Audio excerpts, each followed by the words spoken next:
Maayong adlaw sa tanan, ako day sinadi Salas usa ka OFW diri sa Croatia. So mao day ni ang akong trabaho as a kitchen helper. So naaday ko na assign sa dishwasher area. So mao ni gitawag diri nga kanang white dish. Ang ako dayang gihugasan karon kay mauna siya ang among kuan kanang gamit sa kantin, kanang mga tray mauna among ginabutangan og among mga pagkaon, plato dira na mo ibutang. Kay human naman may kaon alas 6 naman sa gabi kay tama naman gud alas 6 ang kantin.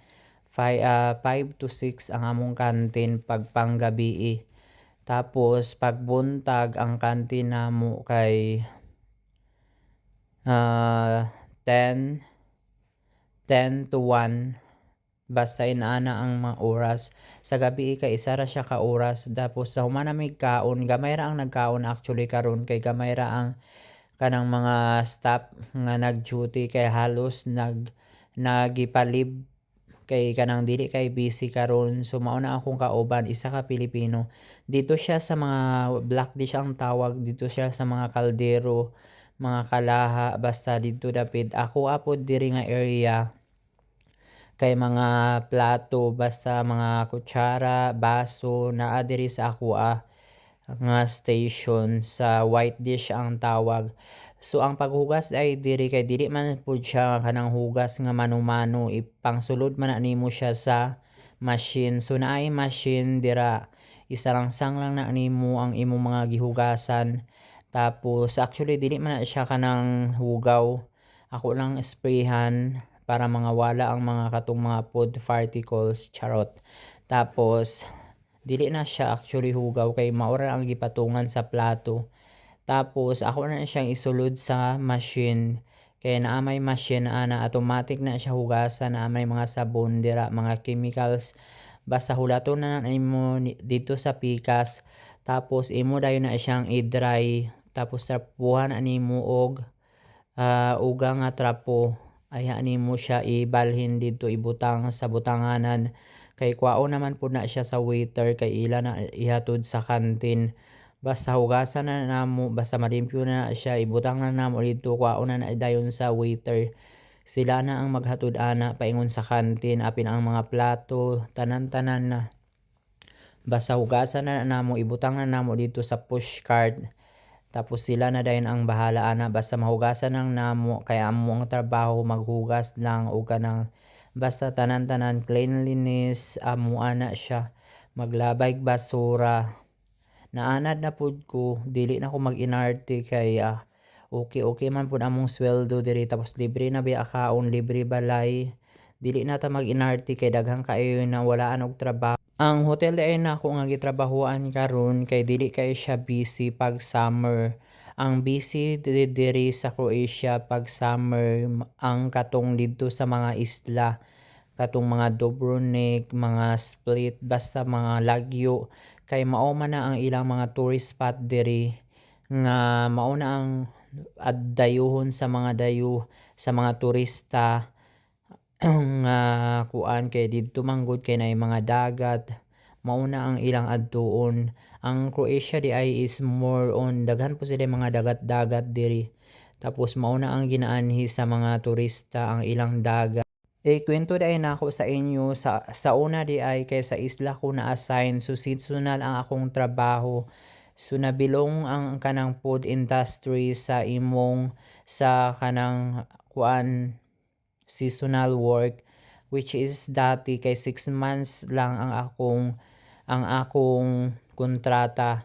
So pag-abot ay na ako diri 2 months na lang expired na ang akong ID, mautong nagka-problema ang akong papilis.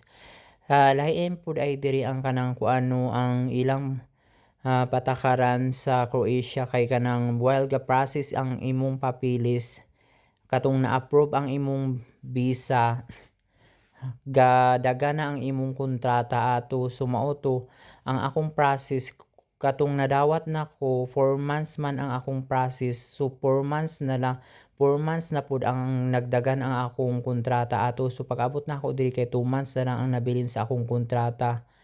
Tapos kay winter naman kay mag-close na gyud ang kanang mga kanang isla pare ato sa Dubrovnik ko na-assign. So nag-close naman dito ang hotel og kanang November gipauli na November sa katapusan gipauli nami diri December sa city. So gikuha nami sa agency, gipauli nami. Pero good thing lang gyapon kay kanang dili lang gyapon ka mabalaka biskag seasonal ka basta ayuhon lang gyud nimo imong trabaho.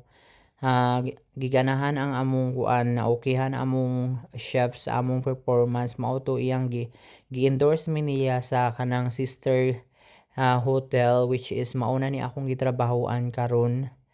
Diri na dayon ko na-assign karon. So pasalamat gyapon ko kay wala gyapon ko gipasagdaan sa Ginoo sa mga trials nga na akong naagihan diri.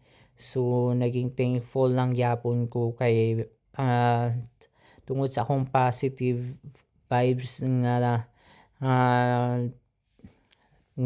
nagkaproblema bisan nagkaproblema gyapon ko, ako gyapon siyang nalampasan in a good way. So thankful lang gyapon ko sa tanan-tanan nga nahitabo sa ako diri kay dili biya tahatagan og mga trials nga walay mga solution. So mao to at least karon kay nagbag-o na akong kontrata 1 year na 1+1 na ang akong kanang kontrata kay diri naman ko sa city. So ang kuan day ana ang kontrata diri sa city is 1 year.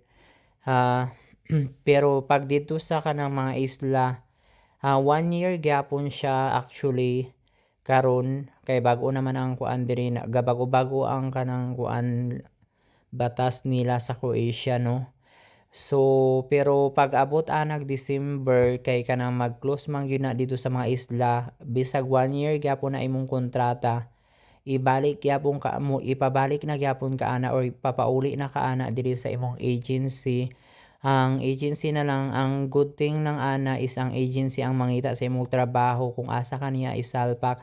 So mao na ang time nga kung ibutang ka ni agency sa factory so dili na ka dapat mag-inarte kay masamot na hinung ka katingga og dugay kung magsikag inarte kung magpili-pili ka og trabaho.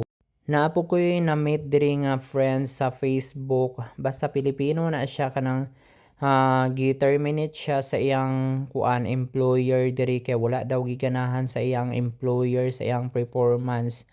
So mao to kanang luoy pud biya siya kaagi kay kanang gipahawa siya sa kanang accommodation. So pasalamat gyapon ko sa among kuan agency kay kanang naa sila'y receiving accommodation kung mawalaan ka og trabaho dito kanila ibutang.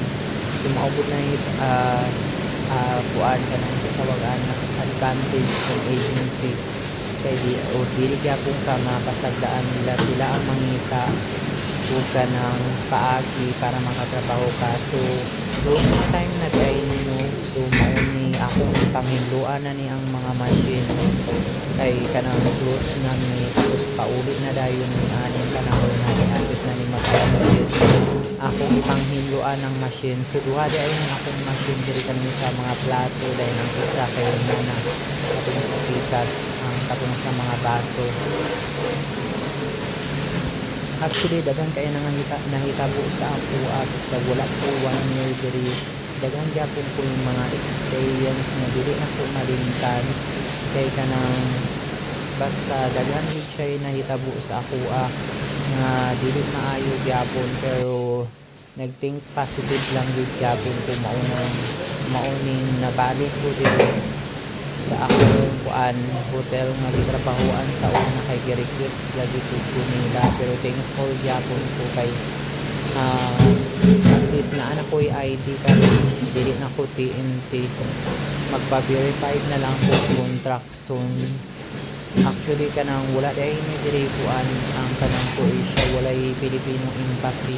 Ang embassy lang diri kay naa sa Italy, Milan, Italy and not mistaken ang Polo Milan Gitura. So pero kaani daw diri ang kanang mga OWA every year pero last year kay wala pa man pabilis na extra ang pabilis, wala ako na mag-verified. So kailangan ako mag-verified this year. Hopefully maka-verified na ko.